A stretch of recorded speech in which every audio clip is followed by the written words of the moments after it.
On our wedding anniversary, my husband turned to me in front of everyone, looked straight into my eyes and said, "I wish I'd never married you."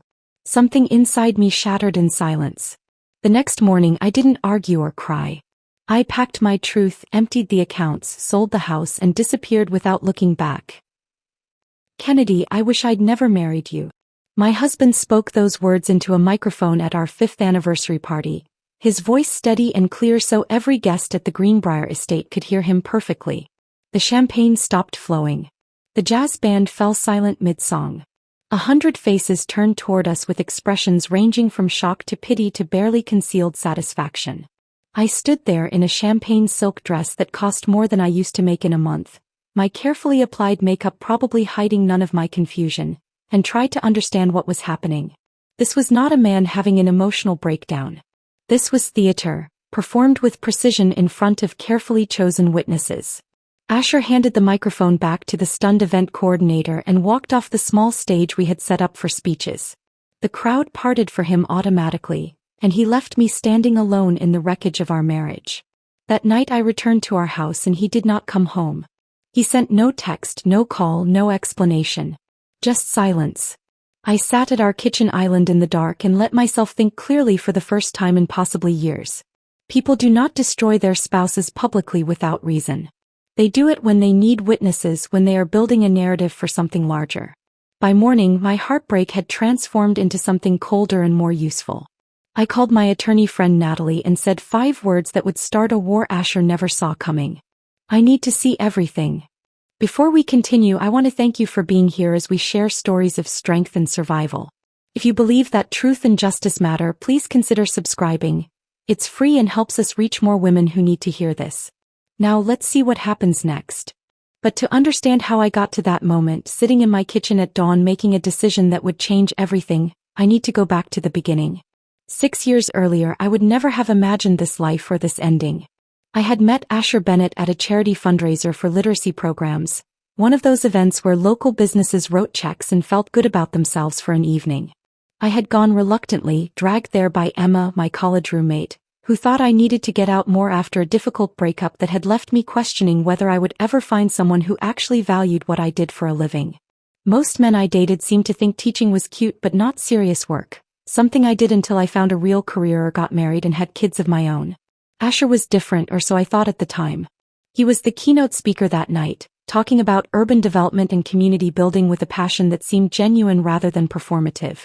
He spoke about how strong communities needed good schools, how education was the foundation of everything else he was trying to build through his real estate work. When he approached me afterward at the reception asking about my work teaching 4th grade, he actually listened to my answers. He did not glance over my shoulder looking for more important people to talk to. He did not check his phone or interrupt me mid-sentence. He looked at me like I was the only person in the room worth talking to, and after years of feeling invisible or dismissed, that attention felt like water in a desert. Within 3 months, we were inseparable.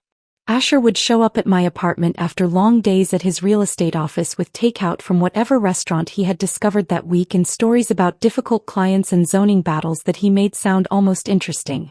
I would tell him about my students, about the boy who finally learned to read chapter books after struggling all year, about the girl whose parents were going through a divorce and how I was trying to help her feel safe at school when nothing else in her life felt stable. He said I made him feel grounded, that my work reminded him why his mattered, that watching me care so much about kids who were not even mine made him want to be a better person. When he proposed on a quiet Sunday morning over coffee on my tiny balcony, with no ring yet because he wanted me to pick one I actually liked, I said yes without hesitation. My father had passed away when I was 16 in a car accident that still felt surreal whenever I thought about it, so my uncle walked me down the aisle at my childhood church. It was a small ceremony, just close family and a handful of friends, nothing like the spectacle our 5th anniversary would become. Asher promised me stability, partnership, and a future built on honesty. I believed every word because he had never given me reason not to. Those first years felt genuine in ways I can barely access now when I try to remember them. We lived in a modest townhouse in Charleston's historic district, close enough to my school that I could walk to work on nice days, saving gas money and getting exercise at the same time. Asher was building his real estate business from almost nothing, working long hours but always making time for Sunday morning coffee on our small porch. We would sit there reading the paper, barely talking, just existing in the same comfortable space. We had simple dinners where we actually talked to each other about our days, our frustrations, our small victories. I remember laughing at his terrible attempts to cook anything more complicated than scrambled eggs. Remember him helping me grade papers at our kitchen table late into the night. Remember feeling like we were a team working toward something meaningful together. But by our 5th anniversary, everything had changed in ways that happened so gradually I barely noticed until it was too late. Asher's business had exploded beyond anything either of us had anticipated. What started as small residential property flips, buying rundown houses and renovating them for young families, became major commercial developments with investors and partners whose names I recognized from the newspaper. Money poured in like a flood that kept rising, and with it came a lifestyle I had never asked for but found myself accepting piece by piece because refusing felt ungrateful. We moved from our cozy townhouse to a 4-bedroom colonial that Asher insisted we needed for entertaining clients and investors who expected certain things from business partners. The house was beautiful in an intimidating way, with rooms we barely used and furniture that looked expensive but felt uncomfortable, chosen by an interior designer who asked my opinion but clearly already knew what she wanted. I missed our old place more than I admitted to anyone, even Emma. I missed being able to walk to the corner market where the owner knew my name and asked about my students. I missed the neighbors who would wave from their porches and sometimes bring over extra tomatoes from their gardens. I missed the simplicity of a life where I understood my role and felt competent in it. My mother visited often, always commenting on how well Asher had provided for me, how lucky I was to have married such an ambitious man who clearly adored me. She would walk through the house touching things carefully like she was in a museum, telling me my father would have been so proud to see me so well settled. Emma would fly down from Atlanta a few times a year and she would make jokes about how I had married up, but there was always something in her voice I could not quite interpret. Was it envy? Concern? Judgment? I never asked because I was afraid of the answer, afraid she would confirm what I was starting to suspect, that I had lost myself somewhere in the transition from Kennedy Hartley to Kennedy Bennett. I started feeling like I was playing a role in someone else's life, attending galas in dresses I would never have chosen, smiling for photographs beside people whose names I forgot immediately after being introduced. I made small talk about things I did not care about with people I would never see again, discussing vacation homes and investment strategies and charity boards while internally wondering if anyone else at these events felt as fake as I did. But I told myself this was normal, that this was what marriage evolution looked like, that all couples went through phases of adjustment as their circumstances changed. I told myself I was being selfish for missing our old life when so many people would be grateful for what I had. I taught myself to be grateful, to appreciate the security and stability, to stop complaining even in my own head about feeling disconnected from a life that looked perfect from the outside. The anniversary party was entirely Asher's idea, though he presented it as something we were deciding together. I had suggested something intimate, maybe dinner with our closest friends at our favorite restaurant or a quiet weekend trip to the mountains where we could actually spend time together without performing for anyone. But Asher insisted we needed to celebrate at the Greenbrier Estate, the most exclusive venue in Charleston, with a guest list that kept growing every time we discussed it. 30 people became 50, then 70, then nearly 100 by the time we finalized the invitations. He said it was important for his business reputation, that people in our position were expected to do certain things, to be seen in certain ways. When I pushed back gently, suggesting that our anniversary should be about us rather than his business contacts, he looked hurt and said he wanted to celebrate me, to show everyone how proud he was of our marriage. That shut down my objections effectively because what kind of wife complains about her husband wanting to celebrate their relationship publicly? So I spent weeks helping plan every detail even though event coordinators were handling most of the actual work. The menu required multiple tastings. The flowers needed to complement the venue's architecture. The seating arrangements had to account for complex business relationships I did not fully understand, keeping certain people apart while strategically placing others together. My mother was thrilled, telling everyone in her bridge club about the elegant celebration her daughter was having, finally living the kind of life she had always hoped I would achieve. Emma called it excessive when I told her about the plans, but she agreed to fly in with her new boyfriend, though I could hear the reservation in her voice. The night before the party, I stood in our bedroom trying on the champagne silk dress Asher had insisted I buy from a boutique where I would never normally shop, And for just a moment I felt a wave of disconnection so strong it made me physically dizzy. The woman in the mirror looked like she belonged at the Greenbrier estate. She looked like someone who attended charity galas and knew which fork to use for each course and never worried about money. She looked successful and settled and exactly where she should be. But I did not recognize her. I could not remember the exact moment when I had stopped being Kennedy Hartley, the fourth-grade teacher who bought her clothes at Target and considered takeout pizza a special treat. When had I become Kennedy Bennett, the real estate developer's wife who owned multiple expensive dresses and worried about seating arrangements and made small talk with people whose lives bore no resemblance to my own? I touched my reflection in the mirror, pressing my palm against the cold glass, and felt nothing. I should have listened to that feeling. I should have trusted the part of me that knew something was fundamentally wrong. But I did not. Instead, I smoothed down the expensive dress, practiced my smile until it looked natural, and prepared to celebrate a marriage I thought was real but was about to discover had been built on lies I never saw coming. The evening had started exactly as planned, which made what came next feel even more surreal. Emma had told stories about our college days that made everyone laugh, reminding the room of when I could barely afford ramen and dreamed of traveling the world on a teacher's salary. Marcus, Asher's business partner, had raised his glass with words about dedication and partnership, about how Asher always credited me with keeping him grounded. My mother had stood with genuine tears in her eyes, talking about how proud my father would have been to see me so happy and settled, so loved by a man who clearly cherished me. I had felt genuinely moved listening to her, thinking maybe I had been wrong to feel disconnected from this life. Maybe this elegant celebration at the Greenbrier estate was exactly where I was supposed to be. Asher had sat beside me throughout all the speeches, his hand resting on mine in what everyone interpreted as affection, his smile perfect and warm for the room full of guests. When he stood to take the microphone, I expected something sweet and predictable. Maybe a joke about how I put up with his long work hours, maybe thanks for being patient with his ambitions, maybe some sentimental story about the moment he knew he wanted to marry me. The room fell silent in that expectant way crowds do when they are waiting for something heartwarming, everyone turning toward us with faces ready to laugh or cry or both. I was smiling up at him, probably looking like the devoted wife in a romantic movie, completely unprepared for what was about to happen. Asher looked directly at me with an expression I had never seen before on his face. His blue eyes were cold, calculating, completely empty of any warmth or recognition. For a split second I genuinely thought something was medically wrong with him. Maybe he was having a stroke or some kind of neurological event that was changing his personality in real time. But his voice was perfectly steady when he spoke, projecting clearly to every corner of the ballroom with the same controlled tone he used for business presentations. "Kennedy," he said, and I remember thinking his tone sounded wrong, like he was addressing a stranger or a business rival rather than his wife. The way he said my name had no affection in it, no history, nothing that acknowledged the 6 years we had spent building a life together. Then came the words that would replay in my mind thousands of times over the coming months.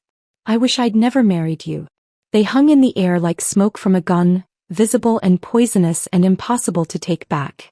My brain simply could not process what my ears had heard. The words did not make sense in this context at our anniversary party, surrounded by everyone we knew. I actually smiled at first, waiting for the punchline for him to laugh and say he was joking in some bizarre way I did not understand yet.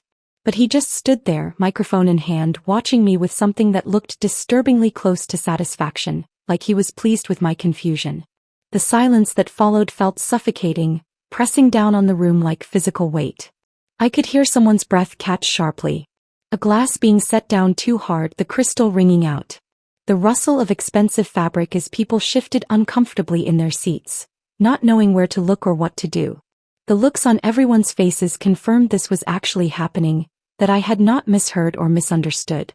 Emma's hand flew to her mouth, her eyes wide with shock and something else I could not quite identify. Was that pity? Or had she known something was coming? Marcus, who had been smiling warmly just moments before during his own toast, went pale and looked down at his plate like he physically could not bear to watch what was unfolding. My mother's face drained of all color in a way that scared me, her hand clutching her chest as if she was having a physical reaction to the words, as if they had hurt her as much as they hurt me. Asher's father, who had always treated me kindly and welcomed me into their family, closed his eyes and shook his head slowly in what looked like resignation or disappointment. The room fractured into a chaos of reactions. Gasps from different tables. Whispers starting immediately as people leaned toward each other. A few people actually stood up as if they were about to intervene somehow but clearly had no idea what intervention would even look like in this situation. The event coordinator stood frozen, microphone extended in her shaking hands, her professional training completely inadequate for whatever this was. And Asher simply handed the microphone back to her without another word, without explanation or apology or acknowledgement of what he had just done. He walked off the small stage we had set up for speeches, and the crowd parted for him automatically, everyone too stunned to move or speak or stop him. He left me standing there alone in the wreckage of our marriage, in front of 100 witnesses who would tell this story for years to come. I did not chase after him, though part of me wanted to demand an explanation right there in front of everyone. But something inside me went very quiet and very cold in that moment, like a switch had been flipped. Some survival instinct took over that I did not know I possessed. I stood up slowly, deliberately, and smoothed my champagne silk dress with hands that were somehow steady despite everything. I turned to face the room full of people who had just witnessed my complete humiliation, all of them staring at me with expressions ranging from horror to pity to what looked disturbingly like entertainment. I apologize for the disruption, I heard myself say, my voice surprisingly calm and clear. Please enjoy the rest of the evening.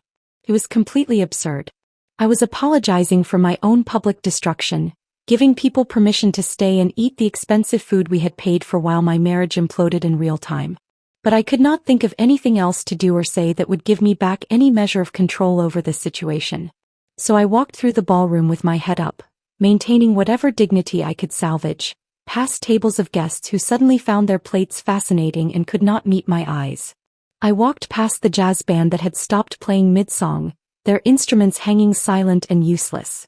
Past the elaborate flower arrangements that had taken the florist 3 hours to install that afternoon, chosen specifically to complement the venue's architecture. Past the dessert table we had spent an hour selecting from the catering menu. Every detail of this party that I had helped plan for weeks now felt like a cruel joke. Emma caught up with me in the marble hallway outside the ballroom, grabbing my arm with enough force to stop me. Kennedy, what just happened? What did he mean? Did you know he was going to do that? The questions came rapid fire, her voice edged with something I could not quite identify. Concern certainly, but also something else. I looked at her, at my oldest friend who had flown in from Atlanta for this celebration, and realized I had absolutely no answer to give her. I don't know, I said, and heard how flat my voice sounded, like I was reporting information rather than discussing my marriage ending. I have no idea what just happened or why. Emma stared at me like she was trying to determine if I was in shock or lying or about to break down completely. Do you want me to come home with you? You shouldn't be alone right now. But I did want to be alone. I needed to be alone to think, to process, to figure out what this meant. I'm fine, I told her, which was obviously a lie but the only thing I could manage to say. I just need to go home. That night I returned alone to our 4-bedroom colonial in the historic district, and it felt like entering a stranger's home rather than the place I had lived for the past 3 years. Asher had not come back. His car was gone from the driveway when I pulled in. His phone went straight to voicemail when I tried calling, not ringing at all, like he had turned it off deliberately. I walked through rooms we had decorated together, chosen furniture for, hung photographs in. Past images of us smiling at various events over the years. Our small wedding at my childhood church. A vacation to Savannah where we had explored historic sites and eaten too much seafood. Holiday parties where we posed with friends and family. Every photograph now felt like evidence of a crime I had not known was being committed, like I was looking at staged scenes rather than real moments from our life. I sat at our kitchen island, the same place where we had eaten breakfast just that morning. The same place where Asher had kissed my forehead before leaving for his office, telling me he would see me at the venue, that he was looking forward to celebrating with me. Had he already known then what he was going to do? Had he kissed me goodbye while planning my destruction, while rehearsing those 7 words in his head? I poured myself a glass of wine from the bottle we had opened 2 nights ago, but when I lifted it to my lips I could not make myself drink it. Instead, I just sat there in the dark house, not turning on lights, letting my eyes adjust to the shadows as my mind tried to make sense of what had happened. People do not destroy their spouses publicly without reason. This was not anger or impulse or some kind of emotional breakdown. This was strategy, theater, a performance for a specific audience. Asher had done this deliberately in front of carefully chosen witnesses, for a purpose I had not yet discovered but knew existed. He was building a narrative, creating a story that would serve some larger plan I could not see yet. By the time the sun started to rise, casting gray light through our kitchen windows, my shock had transformed into something sharper and more useful. Not sadness or heartbreak, though those would come later. What I felt was determination, cold and clear and focused. I needed to understand why this had happened. I needed to see everything I had been missing. The morning after the anniversary, I called Natalie Park before the sun had fully risen. My hand shook slightly as I dialed her number, though whether from exhaustion or adrenaline I could not say. Natalie and I had been friends in college back when she was pre-law and I was studying education, and we had stayed in loose touch over the years. She had gone on to become a divorce attorney in Atlanta, the kind people hired when their marriages ended badly and they needed someone who would fight without mercy. We saw each other maybe twice a year for lunch when she visited Charleston to see her parents, casual catch-up sessions where we talked about work and life and avoided anything too heavy. But Natalie had always been sharp, observant, the kind of person who could see through facades and pretense in seconds. I needed that clarity now more than I had ever needed anything. She answered on the second ring despite the early hour. "I heard," she said before I could even speak. "Emma called me last night after the party. He was worried about you. I'm coming over right now." There was no discussion, no asking if I needed her, just the immediate decision that I would not face this alone. Within an hour, Natalie was at my door carrying her sleek leather portfolio and a bag of bagels from the place near her hotel that she knew I would not eat but had brought anyway because it gave her something to do with her hands. We sat at my kitchen table, the same table where I had sat in darkness just hours before, and I told her everything. Not just about the anniversary toast, though that was where I started. I told her about the past year of our marriage, details I had not consciously registered as problems until I spoke them aloud and heard how they sounded. The late-night phone calls Asher would take in his office with the door closed, his voice dropping to a murmur I could not quite hear through the walls. The business trips that had increased in frequency and duration over the past 18 months, taking him to cities I had never visited for meetings with people whose names changed every time he mentioned them. The way he had become distant and distracted even when we were in the same room, like his mind was always somewhere else working on problems he never shared with me. I told her about the documents he would occasionally ask me to sign, always explaining them quickly while I was in the middle of something else, making it clear that reading through pages of legal language would be tedious and unnecessary because he had already reviewed everything. Natalie listened without interrupting, taking notes in her precise handwriting, her expression growing increasingly serious with each detail I shared. When I finally ran out of words, she set down her pen and looked at me with an intensity that made me suddenly afraid of what she was about to say. "Kennedy, men like Asher do not blow up marriages publicly unless they are protecting something or building a defense for something worse. That toast last night was strategic. He needed witnesses to see him reject you to establish a narrative he can use later. We need to see your complete financial picture before he has a chance to hide anything or change access to accounts." I spent that entire day becoming a detective in my own life, searching through a house that no longer felt like home. I started in Asher's office, a room I rarely entered because he had always made it clear that this was his private workspace where he handled business matters I did not need to worry about.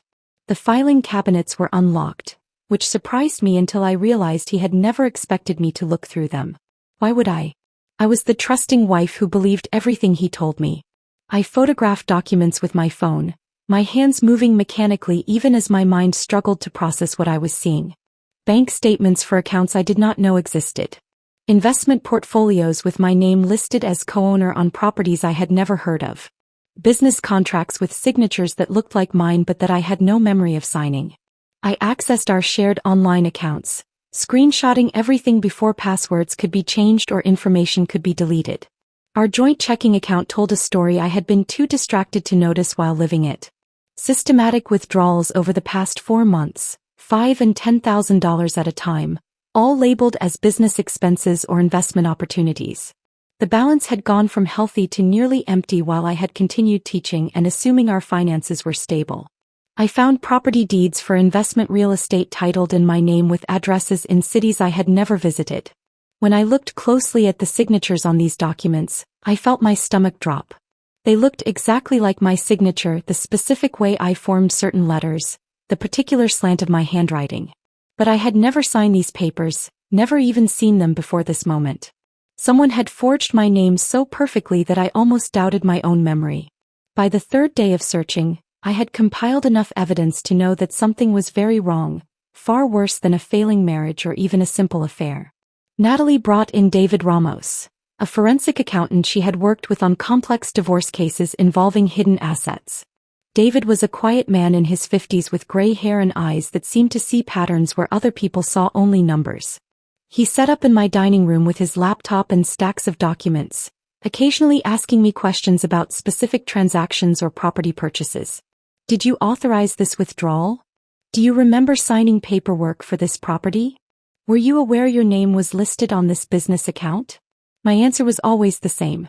No, I had not known, had not signed, had not authorized any of it. When David finally looked up from his laptop after 2 days of intensive analysis, his expression was grim in a way that made my chest tighten with anxiety. Mrs. Bennett, your husband has been using your identity to establish shell companies and purchase properties that exist only on paper. These are not real estate investments. The properties either do not exist or are worthless land purchased at inflated prices. The money flow strongly suggests money laundering.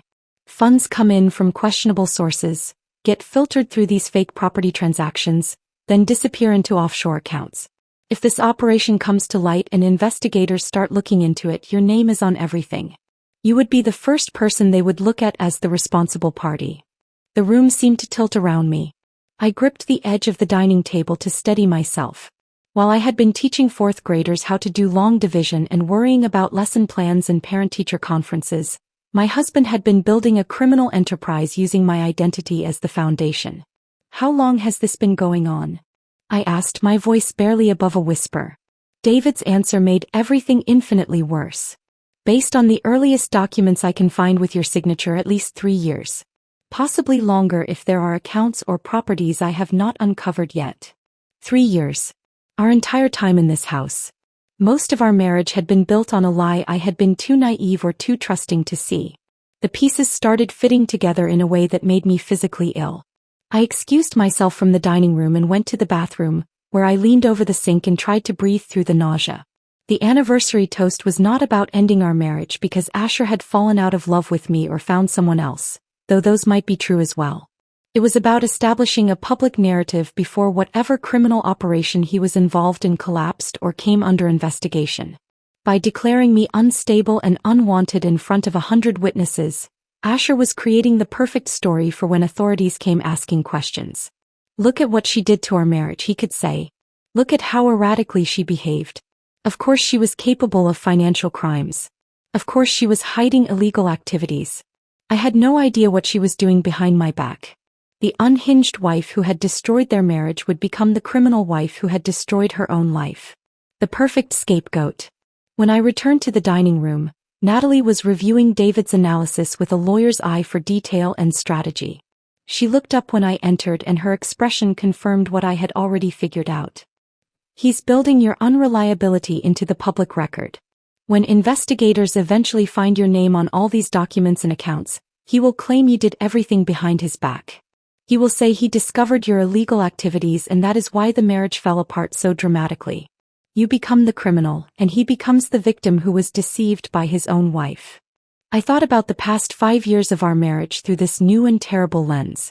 All those business trips where Asher insisted I stay home because the meetings would be boring and I would be more comfortable at our house. All those documents he had asked me to sign while I was distracted, explaining them so quickly I barely had time to read beyond the signature line. All those times he had praised me for being trusting, for not being the kind of suspicious wife who questioned his every move or demanded to see his phone or interrogated him about his schedule. I had thought those comments were compliments, signs of a healthy marriage built on mutual respect. Now I understood they were something else entirely. He had not been praising me. He had been grooming me, training me not to ask questions, shaping me into exactly the kind of wife who would never look closely enough to see what he was really doing. And I had let him, had believed every word, had been so grateful to be trusted that I never questioned whether that trust was being weaponized against me. I made a decision that surprised even Natalie. I was going to disappear before Asher could execute whatever final step he had planned. Not disappear in the sense of running away to some remote location and hiding, but disappear strategically by extracting myself from every financial tie that bound us together before he could trap me further or use those connections to drag me down with whatever was coming. When I told Natalie what I wanted to do, she studied me for a long moment before nodding slowly. That is smart. That is exactly what you should do. But we need to move fast and we need to do everything by the book so he cannot claim you are acting illegally or irrationally. Natalie explained my legal rights with the precision of someone who had fought these battles many times before. As co-owner of our house, I had every right to sell it even without Asher's immediate consent since both our names were on the deed. As joint account holder, I was entitled to half of everything in our shared accounts regardless of who had deposited the money originally. As someone whose identity had been stolen and used for criminal purposes, even by my own husband, I had the right to protect myself from further damage. We worked methodically over the next several days, treating my extraction like a military operation that required careful planning and flawless execution. First, I withdrew my legal share from our remaining joint accounts before they could be frozen or emptied by Asher once he realized what I was doing. I went to the bank in person, sat across from a manager who clearly wanted to ask questions about the large withdrawal but was professionally obligated not to, and transferred exactly half of the remaining balance to a new account I had opened at a different bank entirely. It was not nearly as much money as should have been there given what I knew about Asher's business success, which confirmed that he had already moved most of our liquid assets somewhere I could not access them. But what remained was enough to give me options and independence. Then I contacted a real estate agent Natalie trusted, a woman named Patricia who specialized in quick sales and had seen enough divorces to know better than to ask invasive questions. I explained that I needed to sell our house as quickly as possible, that I was co-owner with full legal right to initiate the sale, and that speed mattered more than getting the absolute highest price. Patricia walked through the house making notes and taking photographs while I watched, feeling strangely detached from rooms I had lived in for 3 years. She assured me that properties in our neighborhood were selling within days in the current market, especially houses as well-maintained as ours. I can have this listed by tomorrow morning, she said. And I would be surprised if we do not have offers by the end of the week. Asher tried to call me twice that week. Both times I watched his name appear on my phone screen and felt absolutely nothing. No urge to answer, no curiosity about what he might say, no lingering affection or hope that he would somehow explain everything in a way that made sense. I let both calls go to voicemail and he left no messages. He sent one text message 3 days after the anniversary party. We need to talk about the house situation. The phrasing told me everything. Not we need to talk about us, or we need to talk about what happened, but specifically about the house situation, which meant he had already been notified that I had listed the property for sale. I blocked his number without responding. Whatever he had to say no longer mattered to me. My mother called daily, increasingly frantic with worry and confusion, asking me to explain what was happening and why people were calling her with questions about my marriage and rumors about the anniversary party. I could not tell her the truth yet. How could I explain that her successful son-in-law, the man she had praised for providing so well for me, was a criminal who had been using me as cover for years? How could I tell her that every document with my forged signature, every illegal property transaction, every dollar laundered through fake real estate deals was designed to make me the scapegoat when everything collapsed? Mom, I need you to trust me right now, I said during one of these calls, hearing the exhaustion in my own voice. I cannot explain everything yet, but I promise I am doing what I need to do to protect myself. Please just trust me. She did not understand, but she eventually stopped pushing for answers I could not give. The house sold in 3 days to a cash buyer who asked no questions and wanted to close as quickly as legally possible. I took my half of the proceeds immediately, nearly $200,000 that I transferred to the new account Asher knew nothing about. It was more money than I had ever seen in one place in my entire life, more than I had earned in years of teaching combined. I felt no guilt about taking it. This money represented 5 years of my life, 5 years of being manipulated and used, 5 years of having my identity stolen piece by piece while I remained oblivious. If anything, I was owed far more than half of one house sale. Natalie helped me extract myself systematically from every shared credit card, every joint investment account, every tangled financial thread that connected me to Asher.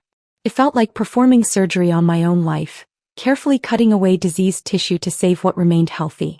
Each account I closed, each card I canceled, each connection I severed felt like reclaiming a small piece of myself that he had taken. Emma called several times during this period, worried about me and asking if I needed her to fly back down from Atlanta. I put her off with vague reassurances that I was handling things and working with an attorney. Something about her reaction at the anniversary party continued to bother me in ways I could not fully articulate. The pity in her eyes had looked too prepared, too knowing, like she had been expecting something bad to happen rather than being genuinely shocked by it. I filed that observation away for later examination, focusing on the immediate crisis of protecting myself legally and financially. Then I hired Marcus Cole, a private investigator Natalie recommended with unusual enthusiasm. Marcus was ex-FBI, now working private cases after retiring from the bureau, specializing in financial fraud and infidelity investigations. He was expensive, requiring $5,000 upfront before he would even begin working, but Natalie insisted he was worth every penny. You need to know everything Asher is doing, everyone he is working with and what he is planning next, she explained. Marcus can find things that would take us months to uncover through legal channels and we do not have months.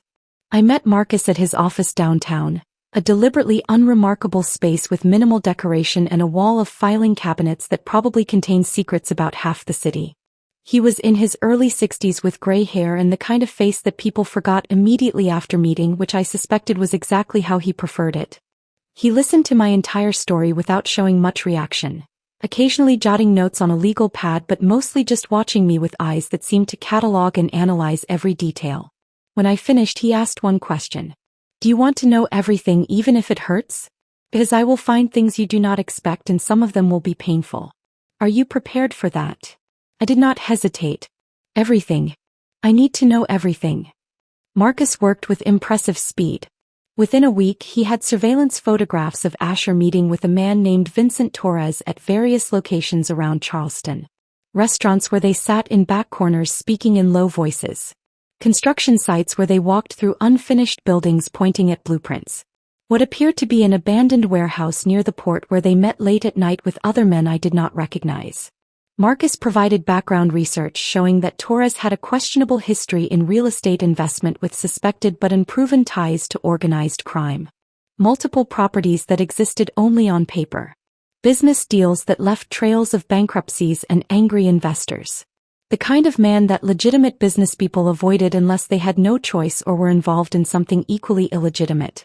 But Marcus found something else. Something that cut deeper than the financial crimes and the money laundering and the forged documents. He found evidence of an affair. He showed me photographs of Asher entering a boutique hotel downtown with a woman I recognized immediately. Sienna Caldwell, a junior associate at his development firm. Young, ambitious, beautiful in that polished way that came from expensive salons and personal trainers. Marcus had timestamps showing they had been meeting at this hotel every Tuesday and Thursday afternoon for over a year. Always checking into the same room under a fake name that Marcus had somehow discovered. More than 50 meetings, a pattern so established it had become routine. He had also recovered text messages through methods he did not fully explain but assured me were legal enough to use if needed. I read them on his laptop screen, sitting in his spare office chair, each message landing like a small, precise knife wound. Once Kennedy is out of the picture, we can finally be together properly, Sienna had written 3 months before our anniversary. She's too trusting to see any of this coming, Asher had replied. By the time she realizes what's happening, it'll be too late. I stared at those particular words for a long time. Too trusting. He had said it like it was a character flaw, like my belief in him had been a weakness he exploited rather than a reasonable response to years of careful deception. Marcus watched me carefully, probably trying to gauge whether I was going to break down or fall apart. Are you okay? He asked finally. I surprised myself by laughing, a short bitter sound that did not contain any actual humor. I'm better than okay, I said, hearing how my voice had changed over the past week, becoming harder and colder. I finally understand exactly what I'm dealing with. With Marcus's evidence spread across his desk and David's financial analysis open on my laptop, I started to see the complete picture of Asher's plan with a clarity that was both illuminating and nauseating. He had been using my name and identity to launder money through fake real estate deals with Vincent Torres for at least 3 years, Possibly longer if there were transactions we had not yet uncovered. Sienna was not just his mistress, not just the other woman in some conventional affair. She was actively involved in the financial side of their operation, handling paperwork and managing accounts, her name appearing on internal documents Marcus had obtained through sources he would not identify. The affair and the fraud were intertwined so completely they could not be separated, two crimes running parallel and supporting each other. Asher's long-term plan became crystal clear as I studied the timeline we had constructed. When the operation inevitably collapsed or came under investigation, my name would be on all the documents that mattered. The property deeds, the business registrations, the bank accounts, the loan applications. He would claim I had done everything behind his back, that he had discovered my illegal activities and been horrified, that the stress and betrayal had destroyed our marriage. The anniversary toast was his opening move in this strategy, establishing in front of 100 witnesses that I was unstable, that our marriage had ended badly and publicly, that I could not be trusted. Any protest I made afterward would sound exactly like the desperate lies of a guilty person trying to shift blame. It was elegant in its cruelty, a plan that had probably been years in development. I made copies of everything we had gathered, treating each document like it was evidence in a trial that had not yet begun but inevitably would. Multiple copies stored in multiple locations because I had watched enough crime dramas to know that evidence could disappear or be destroyed. One complete set went to Natalie, stored in her office safe alongside other sensitive client materials. Another set I gave to my uncle, my father's younger brother who had walked me down the aisle at my wedding and who I knew would protect these documents with his life if necessary. He asked no questions when I appeared at his door with a sealed box, just pulled me into a hug and promised that nothing would happen to whatever I was entrusting to him. A third complete set I uploaded to a secure cloud storage account, the kind that required multiple authentication steps and would notify me immediately if anyone tried to access it. I was methodical and careful, treating this like the war it had become. Every document was labeled, dated, cross-referenced with other pieces of evidence. I created spreadsheets tracking money flows, timelines showing when specific crimes had occurred, networks mapping the connections between Asher, Torres, Sienna, and the various shell companies they had established. It was exhausting work that consumed every evening for more than a week, but it also felt empowering in a way I had not experienced in years. I was no longer the passive wife who signed documents without reading them. I was building something that could protect me and potentially bring down the people who had tried to use me as a shield for their crimes. Natalie arranged a consultation with a former federal prosecutor she knew, someone who could tell us whether we had enough evidence to approach authorities or whether we needed to gather more before making any moves. The prosecutor was a woman named Catherine Vale who had left the government to work in private practice, handling white-collar criminal defense for clients who could afford her substantial fees. She agreed to review our evidence as a favor to Natalie, charging nothing for the initial consultation but making clear that if this went further she would need to be retained properly.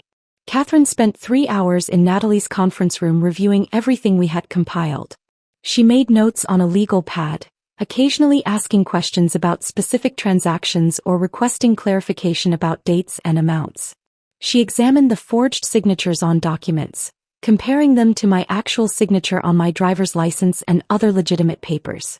She read through the text messages between Asher and Sienna, her expression remaining professionally neutral even when the content turned explicit or particularly cruel. When she finally looked up, setting down her pen with deliberate care, her expression was serious in a way that made my stomach tighten with anticipation. "This is substantial," she said, and I felt something release in my chest that I had not realized I was holding. "This is federal-level fraud, money laundering, identity theft. If you take this to the FBI, they will investigate. I have no doubt about that. The evidence you have compiled is better than what most agents start with when they open cases." She paused and I knew there was a qualification coming. "But you need to understand what you are starting. Once you go to federal authorities with this information, there is no going back. Your husband will know you are the source. He may come after you legally, hiring attorneys to claim you are lying or unstable. He may come after you financially, trying to freeze assets or claim you owe him money. And given his connections with Torres, who has documented ties to people who do not solve problems through legal channels, he may come after you in ways that are more directly dangerous." The warning hung in the air between us. Natalie reached over and squeezed my hand, a gesture of support and solidarity. I thought about what Catherine was really asking me. Was I prepared to put myself in the crosshairs? Was I prepared to potentially spend months or years fighting legal battles and watching over my shoulder? The answer came more easily than I expected. He already destroyed my life, I said quietly. He stole my identity, forged my signature on criminal documents, had an affair while planning to frame me for his crimes. What more can he do to me that he has not already done? At least if I fight back, I have a chance. If I do nothing, I become exactly what he tried to make me. A victim who was too afraid or too weak to save herself. Catherine nodded like that was the answer she had been hoping to hear. Then we need to make absolutely certain you are protected before you make any moves. We need documentation showing you were an unwitting victim, not a participant. Over the following days, Natalie helped me draft a detailed timeline of every document I had signed without fully understanding, every transaction that had been done in my name without my knowledge or genuine consent, every way Asher had systematically stolen my identity over the course of our marriage. We included character references from people who knew me well. Emma wrote a statement about my character and trustingness. My principal at the elementary school where I had taught wrote about my integrity and lack of business sophistication. My mother, despite not fully understanding what was happening, wrote about how I had always trusted Asher completely and deferred to his judgment on financial matters. It was humiliating to document my own naivety in such explicit detail, to create a record of how easily I had been deceived and manipulated. Each page felt like an admission of weakness or stupidity. But it was also strangely liberating. Each document I completed was another step toward freedom, another brick in the wall I was building between myself and the man who had tried to destroy me. I was no longer hiding or pretending or making excuses. I was facing exactly what had happened and claiming my right to fight back against it. Meanwhile, Asher had no idea what I was building against him. Marcus continued his surveillance, documenting every meeting with Torres, every afternoon Asher spent with Sienna at their regular hotel, every movement that suggested ongoing criminal activity. The photographs accumulated, creating a visual timeline of crimes in progress. Asher tried to reach me a few more times during this period. Emails asking about forwarding addresses for mail that was still arriving at our old house. Text messages about shared accounts that needed to be closed or transferred. I responded only through Natalie's office, having her paralegal send cold professional emails that gave him nothing personal to work with and no opening to manipulate me emotionally. Through Marcus, I learned that Asher was busy building his own narrative. He was telling people I had moved out suddenly after the anniversary party, that I was having some kind of breakdown or crisis, that he was worried about me but did not know where I was or how to help me. The story he was constructing painted him as the concerned husband dealing with an unstable wife, reinforcing the narrative he had begun with that public toast. My mother called me in tears one afternoon, saying that people from our old social circle were asking her if I was okay, if I needed professional help, if there was anything they could do. The whispers and rumors were spreading exactly as Asher had intended. "You have to trust me, Mom," I said, hearing the exhaustion in my own voice. "I know this looks bad. I know people are talking and saying things that make me sound crazy or broken. But I promise I am doing exactly what I need to do. I cannot explain everything yet, but I will. Just please trust me a little longer." She did not understand, and I could hear her confusion and worry in every word she spoke. But she eventually stopped pushing for explanations I could not yet give. I spent my evenings in the small apartment I had rented across town, a modest one-bedroom that cost a fraction of what our colonial had. I reviewed documents until my eyes burned, built timelines until the sequence of events was burned into my memory, prepared for the moment when I would finally be ready to strike back. And slowly, methodically, with help from people who believed me and wanted justice, I built a case strong enough to bring down the man who thought he had destroyed me. Catherine Vale made the introduction that would change everything. She called me on a Thursday afternoon, 3 weeks after our initial consultation, and told me she had arranged a meeting with someone I needed to talk to. Special Agent Rachel Morrison from the FBI's Financial Crimes Division. Catherine explained that Agent Morrison had a reputation for taking down white-collar criminals who thought they were untouchable, people with money and connections and expensive lawyers who had never faced real consequences for anything in their lives. "She is exactly who you need," Catherine said. "But I have to warn you.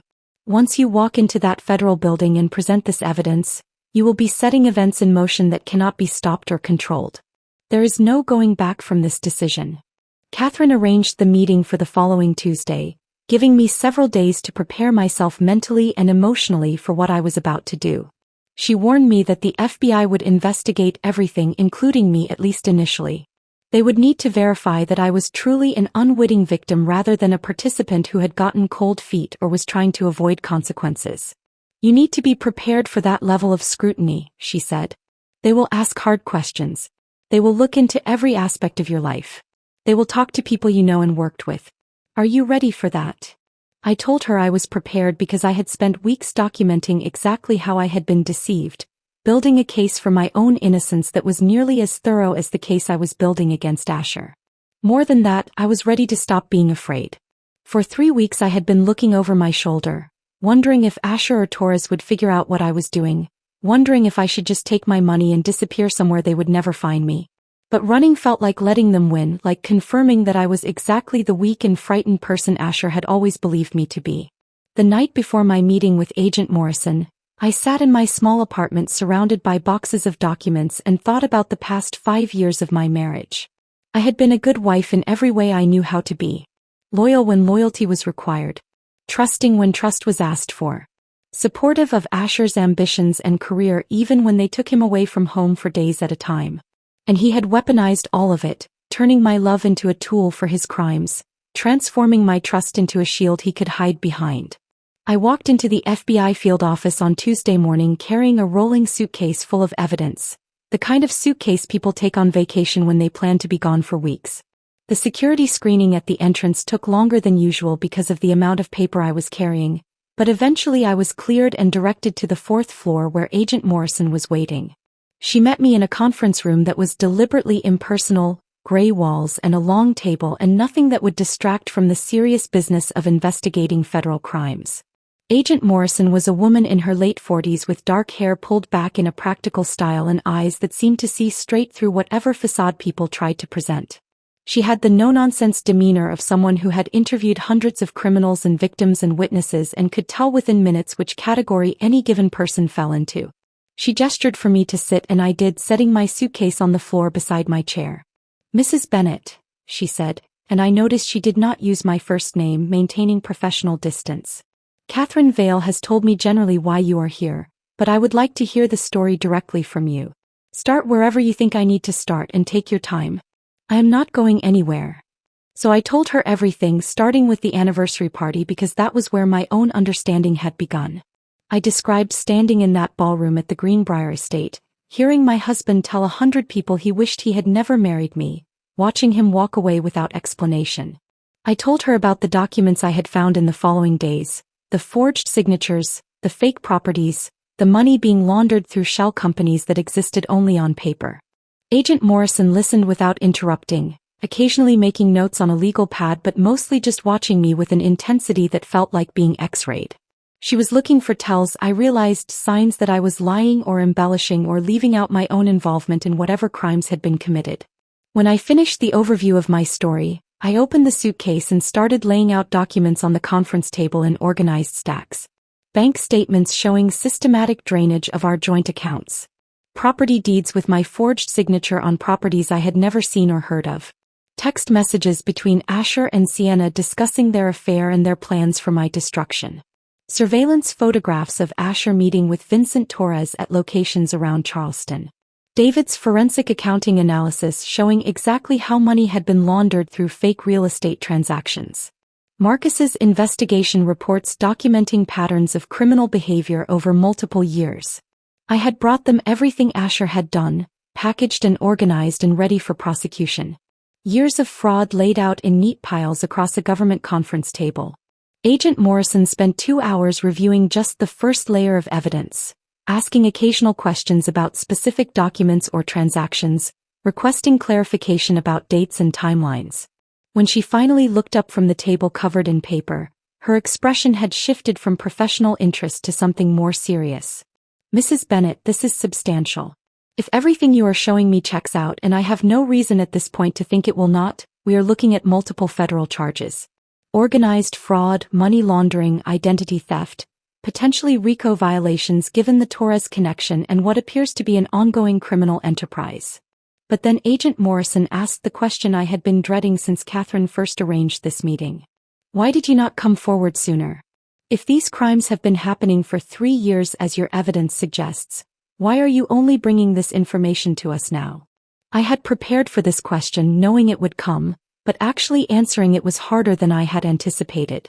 I had to explain that until the anniversary dinner I had not known any of this existed, that I had been a 4th grade teacher focused on lesson plans and parent-teacher conferences, not a business person who understood real estate transactions or money laundering schemes. I walked her through the timeline of my discovery, explaining how the public humiliation had triggered my investigation, how each layer of evidence I uncovered had revealed deeper and more disturbing crimes, how I had gradually realized that Asher was not just ending our marriage but setting me up to take the fall for years of criminal activity. Agent Morrison's skepticism was visible in her expression, the slight narrowing of her eyes that suggested she had heard similar stories from people who turned out to be lying. But as she reviewed the documentation of my ignorance, the character references from people who had known me for years, the testimony from Natalie about exactly when I had first learned about the fraudulent documents, the proof that I had immediately started extracting myself from shared accounts once I understood what was happening, her skepticism gradually shifted into something closer to belief. You could have run, she said finally, setting down the document she had been reading. You could have taken your share of the money from selling the house and disappeared somewhere we would never find you. A lot of people in your position would have done exactly that. Why did you not? I met her eyes steadily, wanting her to see that I meant every word I was about to say. He tried to destroy me. He used my name, my identity, my trust to commit crimes I knew nothing about. He forged my signature on documents that could send me to prison. He planned to let me take the blame for everything while he walked away with his mistress and started a new life built on money he stole. I want him to face consequences for what he did. Real consequences, not just a divorce settlement or some financial penalty he can afford to pay. And I want to make sure that no one else ever becomes collateral damage in his schemes, that no other woman has to sit in a conference room like this one explaining how her husband used her as a shield for his crimes. Agent Morrison studied me for a long moment, and I could almost see her making a decision about whether to believe me, whether to commit federal resources to investigating the case I was presenting. Then she asked one more question that would determine everything. Do you know where and when your husband is meeting with Torres next? If we are going to move on this, if we are going to catch them in the act rather than just investigating past crimes, we need current intelligence about their activities. Marcus had provided me with exactly that information, patterns he had observed over weeks of surveillance suggesting that Asher and Torres met every Friday evening at a waterfront property they claimed to be developing but which was really just another fake real estate deal designed to move money. I gave Agent Morrison the exact address, the time when meetings typically started, everything Marcus had observed about their patterns and habits. She made a call to someone else in the office, spoke in low tones I could not fully hear but which sounded urgent and operational. When she hung up, she turned back to me with an expression that was all business. If we move on this, it happens fast. We will need you to be available for testimony, for additional interviews and questions, possibly for weeks or months of investigation as we build the case. Your life is going to become very public. The media will cover this. People you know will find out everything. Are you prepared for that level of exposure? I thought about the alternative, staying silent and letting Asher win, living with the knowledge that he had gotten away with everything. I am prepared, I said, and felt the truth of those words settle into my bones. Agent Morrison nodded once, then extended her hand across the table. Her grip was firm and solid. Then let us bring him down, she said. The FBI moved with precision I had not anticipated. Agent Morrison's team spent the rest of that week building their case with methodical efficiency, verifying every piece of evidence I had provided, cross-referencing documents with federal databases, obtaining warrants from judges who needed to be convinced that probable cause existed for such a significant operation. I was not involved in most of this work, deliberately kept at a distance so that my presence would not compromise the investigation or give defense attorneys any opening to claim improper procedures. But Marcus kept me updated through Natalie, serving as an information bridge between my civilian world and the federal operation that was quietly gathering momentum. Asher was proceeding with business as usual, completely unaware that his entire operation was about to crumble. He was still meeting with Torres at various locations around Charleston, still spending Tuesday and Thursday afternoons at the boutique hotel with Sienna, still conducting himself with the confidence of someone who believed he was untouchable. Marcus's surveillance reports showed no change in behavior, no indication that Asher suspected anything was wrong. Why would he? His plan had worked perfectly so far. His unstable wife had disappeared after her public breakdown, exactly as he had predicted to everyone who asked. He was free to continue his criminal enterprise without interference. On Thursday afternoon, Marcus called with urgent news. The meeting was happening tomorrow, Friday evening, exactly as the pattern had predicted. "They are moving something big," Marcus said, his voice tight with the kind of excitement that came from seeing a long investigation finally reach its culmination. "Multiple vehicles are being arranged. What looks like document transfers based on the equipment being moved into the warehouse. Possibly cash, though I cannot confirm that without getting closer than I should. This is it. This is the culmination of whatever they have been planning." I passed the information to Agent Morrison immediately, calling her direct line and relaying everything Marcus had told me.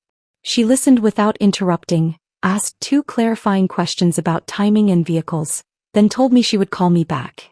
She called back within an hour. "We are moving tomorrow. The operation is approved and teams are being briefed tonight. Do you want to observe?" The question caught me completely off guard. I had assumed I would learn about Asher's arrest after the fact, maybe get a phone call from Agent Morrison telling me it was done. "Is that allowed?" I asked, uncertain whether she was making a genuine offer or testing me somehow. "It is not typical," she admitted. "We do not usually invite civilians to observe active operations. But given that you built this case for us, given what he tried to do to you, I can arrange for you to watch from a safe distance if you want to. You would be in an unmarked vehicle well away from the action, but you would be able to see it happen. The choice is yours." I thought about it for maybe 10 seconds before saying yes. I needed to see it. I needed to watch the moment when Asher realized that everything he had built was collapsing, that the wife he had underestimated had been the architect of his destruction. Agent Morrison gave me instructions about where to meet her the following evening, warning me to tell no one where I was going or what I would be doing. "Operational security," she said. "If word gets out somehow, they might change their plans or not show up at all." Friday evening I sat in an unmarked vehicle 3 blocks from the waterfront property, Agent Morrison in the driver's seat beside me, both of us watching through binoculars as the sun set over Charleston Harbor. The vehicle was deliberately nondescript, a gray sedan that could have belonged to anyone, parked in a location that offered clear sight lines to the warehouse entrance while remaining far enough away to avoid detection. Agent Morrison had a radio earpiece connected to the teams positioned around the property, and I could occasionally hear fragments of communication, codes and call signs that meant nothing to me but clearly conveyed information to the agents involved in the operation. Asher's black SUV pulled up to the abandoned warehouse at exactly 7:15, right on schedule. Even from 3 blocks away, watching through binoculars that brought him into sharp focus, I could see his confidence in the way he moved. The casual authority in his posture as he stepped out of his vehicle and looked around the property. The complete lack of concern or caution that came from believing he was protected, that his plan was working perfectly. He thought his stupid trusting wife was somewhere across town dealing with her breakdown, probably crying and confused, while he built his empire on crimes she would eventually be blamed for. Vincent Torres arrived moments later in a black Mercedes that probably cost more than most people earned in a year. He parked beside Asher's SUV and emerged wearing an expensive suit, moving with the kind of controlled grace that suggested he had dealt with dangerous situations many times before. Then came Sienna in her silver sedan, looking nervous even from this distance, glancing around like she sensed something was wrong but could not identify what. She joined Asher and Torres, and the 3 of them stood talking for a moment before heading toward the warehouse entrance. Agent Morrison spoke quietly into her radio, her voice calm and professional despite the tension I could feel radiating from everyone involved in this operation. "All units hold position. Wait for my signal. We need them inside and engaged in the transaction before we move." I watched Asher enter the warehouse with Torres and Sienna, watched the heavy door close behind them, and for a moment everything was perfectly still. The evening air was cool and clear, sounds carrying across the water from the harbor. Then Agent Morrison said two words that changed everything. Execute warrant. Federal agents poured in from every direction with coordinated precision that was almost beautiful to watch. Vehicles that had been parked in seemingly random locations suddenly converged on the warehouse, blocking every exit. SWAT teams in tactical gear emerged from positions I had not even noticed they were occupying, moving toward the building with weapons ready. Unmarked cars sealed off the street in both directions. The entire operation took less than 30 seconds from Morrison's command to complete containment of the property. I watched through the binoculars, my hands shaking slightly, as agents entered the warehouse and the careful plan that had been weeks in development finally executed. They emerged several minutes later, and I watched through the binoculars as Asher was led out in handcuffs. His expression was transforming in real time, confusion giving way to fury, giving way to something that looked disturbingly like fear when he saw the number of agents surrounding him and understood the scale of what was happening. Torres was cuffed beside him, stone-faced and silent, showing no emotion at all, as if this was just an unfortunate business setback rather than the end of his criminal enterprise. Sienna was crying, her perfect makeup running down her face in dark streaks, her hands shaking visibly as a female agent read her rights in a voice too distant for me to hear clearly. They were loaded into separate vehicles, standard procedure to prevent them from coordinating stories or destroying evidence. As the SUV carrying Asher passed near our observation position, I saw his face clearly for just a moment through the window. He looked smaller somehow, diminished, stripped of the confidence and authority that had always surrounded him like armor. No longer the successful real estate developer who commanded rooms full of investors. Just a man in handcuffs facing federal charges that would likely send him to prison for years. Agent Morrison turned to me, studying my face in the dim light of the vehicle's interior. "How do you feel?" she asked. It was the kind of question that probably had a standard answer, some expression of satisfaction or vindication that victims were supposed to feel when their abusers faced consequences. But I surprised myself with my answer, with the truth that came out before I could filter it into something more socially acceptable. Empty. I thought I would feel satisfied or victorious, but I just feel empty. Agent Morrison nodded like she had heard that response many times before, like it was more common than satisfaction. "Justice is not the same as healing," she said quietly. "Justice is just the first step. The hard work comes after." The media coverage started within hours, faster than I had expected. Local news first, breaking into regular programming with urgent graphics and breathless reporters. Then regional coverage as stations across the Southeast picked up the story. By midnight, national outlets were running segments about the Charleston real estate developer arrested in a multi-million-dollar fraud scheme. Asher's face was everywhere I looked. On television screens in the lobby of my apartment building. In newspapers that appeared on doorsteps the next morning. Across social media where people who had never met him shared the story with commentary ranging from shocked to smugly satisfied. The narrative he had tried so carefully to build about me, the unstable wife who had destroyed their marriage through her own erratic behavior, crumbled immediately when details of the federal charges became public. People who had pitied me at the anniversary party started calling and texting, apologizing for believing his lies, asking if I was okay and if there was anything they could do. Emma flew down from Atlanta the day after the arrest, showing up at my apartment with wine and apologies. "I should have known something was wrong," she kept saying, sitting on my small couch with tears in her eyes. "I should have questioned things more. I should have pushed you to tell me what was really happening." But even Emma had been fooled, had believed Asher's performance of the concerned husband dealing with an unstable wife. Everyone had been fooled. That was Asher's particular talent, making lies look like truth until the very moment they could no longer be sustained. My mother came to my apartment 2 days after the arrest, her face drawn with worry and guilt. She cried while apologizing for not understanding sooner, for pushing me to stay in a marriage that was destroying me from the inside. "I thought he was such a good provider," she said through tears. "I thought you were so lucky. I told you that so many times. I am so sorry." I held her while she cried, realizing that she had been deceived too, that everyone in my life had been characters in a fiction Asher had carefully constructed and maintained for years. The investigation took 3 months to complete, and during that time I gave testimony, answered questions, and slowly started to reclaim pieces of myself that I had not realized were missing. The legal process consumed enormous amounts of time and emotional energy. There were depositions where defense attorneys tried to poke holes in my story, suggesting I had known more than I claimed or had been complicit in ways I was hiding. There were court appearances where I had to sit in the same room as Asher, separated by tables and lawyers but still close enough to feel his presence like a weight pressing down on my chest. There were constant questions from prosecutors preparing their case, going over the same ground repeatedly to ensure every detail was correct and consistent. Asher was charged with 14 federal counts including fraud, money laundering, and identity theft. Vincent Torres faced even more charges related to his organized crime connections, including racketeering and conspiracy charges that carried mandatory minimum sentences.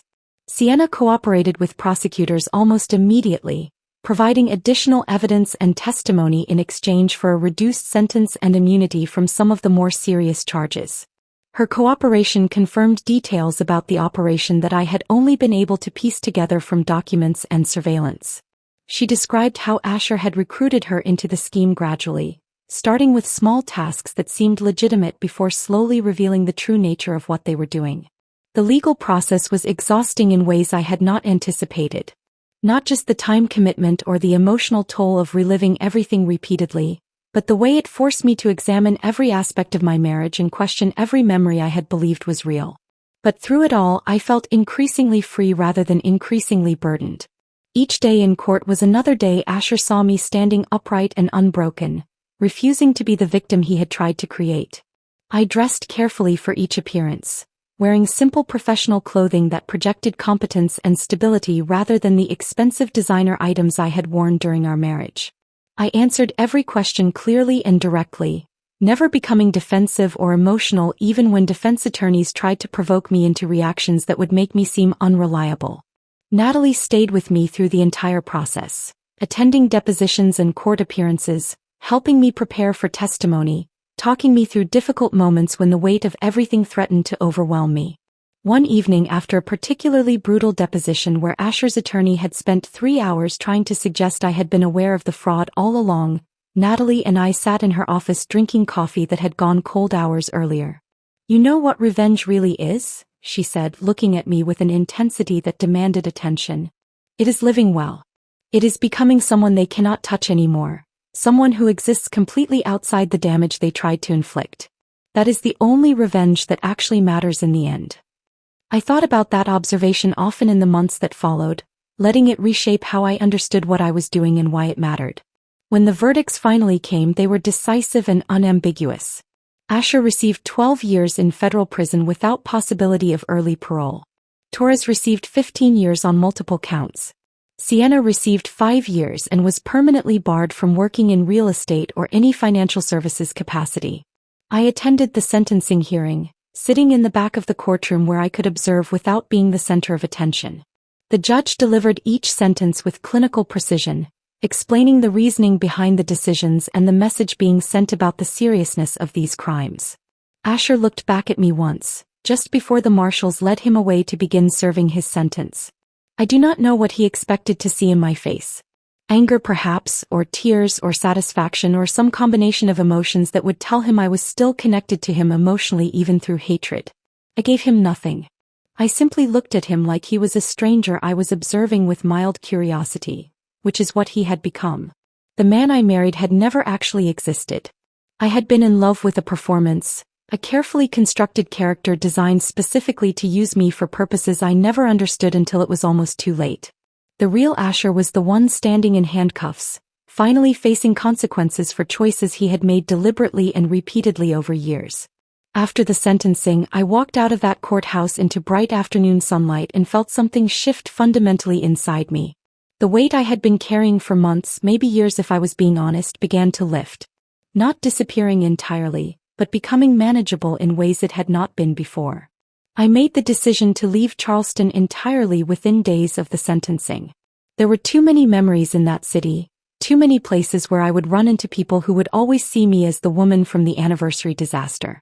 The story had become local legend, retold at dinner parties and social gatherings as a cautionary tale about trusting too much or a shocking example of how well people could hide their true natures. I chose Portland, Oregon, deliberately selecting a destination as far from South Carolina as I could get while staying in the continental United States. I changed my name back to my maiden name through legal process, becoming Kennedy Hartley again and reclaiming the identity Asher had tried to steal and corrupt. I found a small apartment in a quiet neighborhood, the kind of place where neighbors minded their own business but would help if you needed something. I got a job as a grant writer for a non-profit organization that helped women escaping dangerous relationships, using my writing skills and my lived experience to help secure funding for programs that provided shelter, legal assistance, and job training. The irony of the work was not lost on me. I spent my days writing proposals that described the challenges faced by women trying to leave abusive situations, the barriers that kept them trapped, the resources they needed to build independent lives. But it felt right in ways I had not expected. Using my experience to help others find freedom gave meaning to what I had survived. My new coworkers knew nothing about my past and I liked it that way. I was not the woman from the viral anniversary video anymore. I was just Kennedy, someone who wrote grants and took walks along the Willamette River and was slowly learning what genuine peace felt like after years of performing a version of happiness I had never actually experienced. Emma visited once, flying out for a long weekend and bringing wine and old photo albums from college. We spent an evening on my small balcony looking at pictures from before Asher, from when I was still figuring out who I wanted to be, and I realized with sharp clarity how much of myself I had lost in that marriage. Not just specific interests or friendships that had faded, but fundamental aspects of my personality that I had suppressed or modified to fit the role of the wife Asher needed me to be. 6 months into my new life, I received a letter from Asher.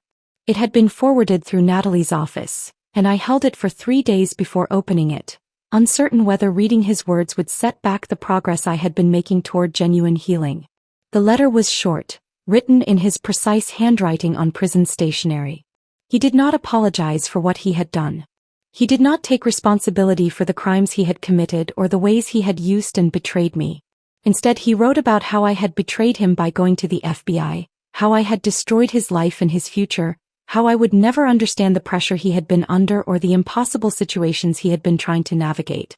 The letter was a masterpiece of deflection and self-pity, taking no ownership and assigning all blame to circumstances and other people. I read it once, sitting at my small kitchen table, and felt nothing except a distant kind of pity for someone so fundamentally unable to see himself clearly. Then I burned it in my kitchen sink, watching the paper curl and blacken until nothing remained but ash that I washed down the drain. That letter was the last piece of Asher I allowed into my life or my thoughts. My mother calls every Sunday now, and we have rebuilt something honest between us after years of performing a relationship that looked good from outside but lacked genuine depth. She apologized for pushing me to be the perfect wife, for caring more about appearances and social standing than about my actual happiness. We talk about smaller things now during our calls. Her garden and the tomatoes she is growing. My work and the grant proposal I am struggling to finish. The life I am building piece by piece in a city where no one knows my story. Sometimes she asks if I am happy and I tell her the truth without embellishment. I'm getting there. Happiness is not a destination I reached the day Asher was convicted or the day I moved to Portland or any single moment I can point to and say that is when everything changed. It is something I am building slowly and deliberately in a life that is finally, completely my own. Emma asked me recently during one of our phone conversations if I would ever marry again, if I could trust someone enough after everything that happened. I told her maybe someday, but not because I need someone to complete me or provide stability or give my life meaning. I am already complete. The revenge was never really about destroying Asher or watching him face consequences, though that was necessary and important. The revenge was about refusing to let him destroy me, about becoming someone who could not be touched or diminished by what he had tried to do. And in the end, that is exactly what I did. If this story of justice and resilience kept you captivated until the very end, hit that like button right now. My favorite part was when Kennedy walked into that FBI office with a suitcase full of evidence, taking control of her own story. What was your favorite moment? Drop it in the comments below. Don't miss more powerful stories of courage and transformation like this. Subscribe and hit that notification bell so you never miss an upload.